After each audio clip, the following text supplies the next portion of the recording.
Big Bucks, your Seven Bird GM, and folks, I want to thank you all for spending a little time with me today. This very, very cold winter day as we get ready for the Miami Dolphins.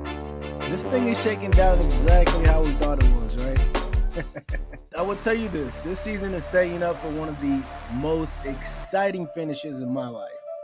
NFL has not shorted us one bit with the scheduling, and I want to thank all the scheduling folks for just making it what it is, man. We are all tuned in. Super exciting Sunday of football we just watched, and top of the north to you. The Steelers are 7-6, folks, and we have about a 73% chance of making the playoffs. With the Ravens beating the Panthers of the North, they are 7-7, and they are just on our heels. But you know, I think one of the big things coming out of the building is they're not worried because the Ravens got to play us. They got to come into Acrisure and beat us. And if it comes down to the division week 18, then that's our fault. We didn't handle our business. That's the feeling in the whole building, man. That we didn't handle our business. We didn't take care of business throughout the season to allow us to be in this position. I'm going to tell y'all, folks, it's already playoff vibes since last week. And it's not a bad thing. You know, the focus and the energy is serious. We got to start preparing like we're playing for the playoffs, because in order for us to get to the playoffs, we got to win all these games. As we look at the remaining schedule, one of the things that I'm not going to say I gain comfort from, but just knowing and understanding, looking at the schedules early in the season, is we got a pretty easy run of it. If we could take care of business tonight with the Dolphins, then we got Detroit, which is a game I think we really have to win if we want to really solidify ourselves as contenders. We got to be playing our best football every week. Just that serious. Then we got the Browns in Cleveland, and we know how that goes. If we can't step on the Browns, then there's a problem. Followed by week 18 back at Acrisure, hopefully resting some of our old bones. I hope that we take care of business, and then we can sit back and rest some of these veterans. I would love nothing else but to see Week 18 be a rookie showcase. I love to see KJ get 20 carries against the Ravens. See Carson out there. You know, we got to see Logan Lee. I love to see some of these guys that we haven't had a chance to see what we really have. And honestly, I want to see Mason Rudolph run the offense. Because right now, Mason hasn't shown me that he can come back next year. I feel like it's very important that we can get 2 wins in a row so we can get this third bye week. We need it. We're old. Thursday night football on the road is always the second bye week for the Steelers, but we need to go into the playoffs fresh. We need to go into the playoffs hungry. And also, we need to give these youngsters an opportunity to get out here and really show what they can do, build up some confidence, and also see what we got on film. Because right now, I don't see what KJ is supposed to be right now. I mean, I want to see what these youngsters are. There's nothing better for the draft than to see what you have out of the players here. Truly, with this many picks, we got to see something. To be honest with you, the Patriots, the Packers, the Ravens got a tough go. They got to play top-tier ball against both of these teams, and I don't know if they have that in them. And to be 100, it looks like Joe Burrow seriously just laid down last week in his press conference and said he don't want to play no more. No mas. I don't know why I'm doing it. His performance on the field looked the same, and his press conference after the game said as much. The Panthers of the North are the Panthers of the North. And you guys really got a lot of issues going on that you're going to have to fix this offseason. And luckily for you, your offseason started Sunday. Before I go into what I want to really get down to this week in this film, folks, I want to talk about these picks. Week 12, we ended up 11-3, taking me to 123-56, 68.7. Week 13, 134-61, still about 68%, 11-5 that week. Week 14, had a horrible week, 8-6, bringing me to 141-67, 67.8. And as you can see here, the picks for week 15, most importantly, Pittsburgh's got to win. So now I'm just going to point out a couple things in film, some things over the last couple weeks that, a couple good points, a couple of issues that I feel like at this point in the season we really shouldn't be seeing still. But then also, I'm going to go over this Bills game and talk about what I feel like is Arthur Smith's best play call of the season that had the most horrific results. So we can see here, it's fourth quarter, 3rd and 9. In this play, you got 3-by-1 to the field. You got Ramsey sitting back over the top. He's playing the thief. You got Duggar playing deep. He's playing a robber in this defense. And what I like about this play is you can see Ramsey really taking over and really getting into control of this defense. He's telling Slay, hey, back up. This is obviously something that they saw in the film, something that they know Chicago like to do. He's trying to get Slay to move back and play outside because he knows that they like to run a rub concept here. And they do.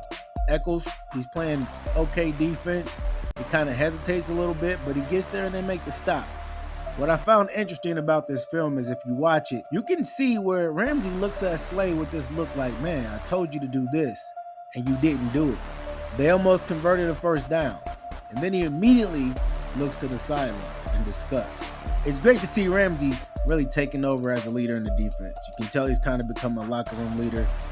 Every Thursdays, man, he's buying lunch for everybody, in the locker room. And that's the leadership type of stuff. That's a veteran leader that's becoming a voice on the team, and it's something that's awesome to see.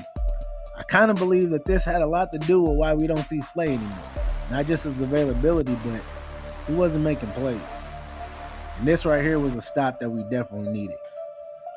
This next play right here with JPJ is one of the reasons why I cringe every time I hear somebody say elite and JPJ's name in the same sentence.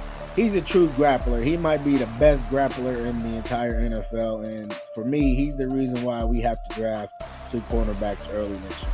Because I don't see elite cornerback in what JPJ does.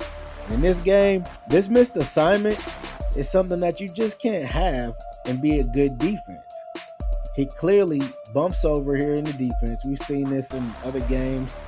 And when he bumps over, he plays this defense as if his role is to be in the middle of nowhere. If you watch this play and how it unfolds, who is he guarding? What zone does he have? And it's almost as if he totally forgets what his responsibility is, because you can see Echols plays what he's supposed to play. Echols drops back where he was initially dropped. You see zero communication between JPJ and Echols. And then you see what really gives the tell for me is you see this jump. What are you jumping for right here? Are you jumping like, oh, I just realized I messed up? That's what that jump says to me. I messed up. Dang. And we just gave up a touchdown. You can't say elite and make these kind of mental mistakes. Not acceptable.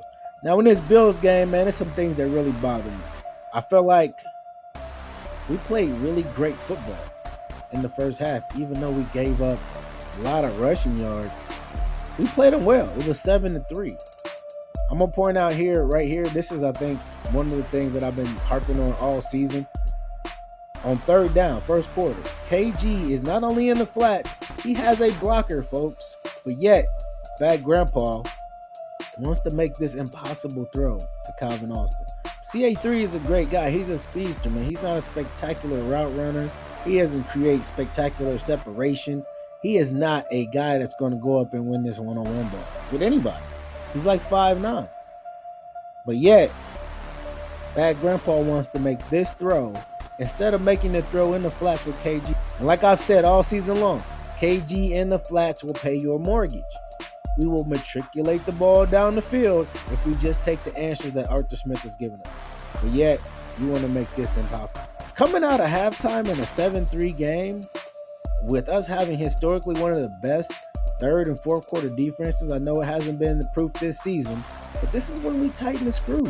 This is when the Steelers make adjustments and play a little tighter. Top 3 3rd and 4th quarter defenses. Again, this year, anomalies. But in a 7-3 game, I think that Arthur Smith came out and called the play of his life. This play right here had go. This play right here was a great call. From the jump, he's looking at DK on the out. As soon as he comes out of this play fake, DK on the out. I want you to watch 42 because 42 is the backside. He has He has play action, roll out, all that stuff to the back. Even though he's putting hands on Mount Washington, his eyes are still on Bad Grandpa, because if Bad Grandpa decides to roll out of this fake to the backside here, it's his responsibility. It's very important in this play. You can see Rodgers is totally looking for this quick out. One-on-one with DK, he's going to take that. We know that. And the defender jumps the out. And you can see in the play, DK kind of jumps underneath him to the inside and still tries to run his out. Folks, this play was designed, like a lot of Arthur Smith's plays, to give you a win. This play was designed to give you Jaylen Warren in the middle with Darnell Washington and DK blocking down the field. The only guy who really is even close to Jaylen is 42. And 42 is 5 yards away from him. After he looks off of DK, he sees Jaylen, but he doesn't throw the ball. And I watched this like the first 4, 5, 6, 7 times. I always question, why is Mason giving up on the block so soon? Like, it seems like he gives up on the block prematurely, and then Bosa comes back around and makes a strip sack. Games change right there. And the reason Mason comes off is because simply this ball is supposed to be gone. This is a quick pass. This is a get the ball out. And folks, this is a win. I mean, you got Jaylen with his hands like, give me the ball. He's standing in the middle of the field waiting for this pass, and Rodgers doesn't throw it. We can all speculate on what he was thinking. He clearly learned a lesson getting his nose broke. Throw the ball. You got to run the play.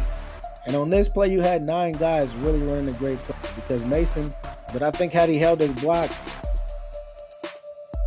Bad Grandpa would have still passed on Jaylen. I think even if he held his block, he was just not throwing the ball to Jaylen wide open with nothing but field. I believe this is going to be a very big game-changing play.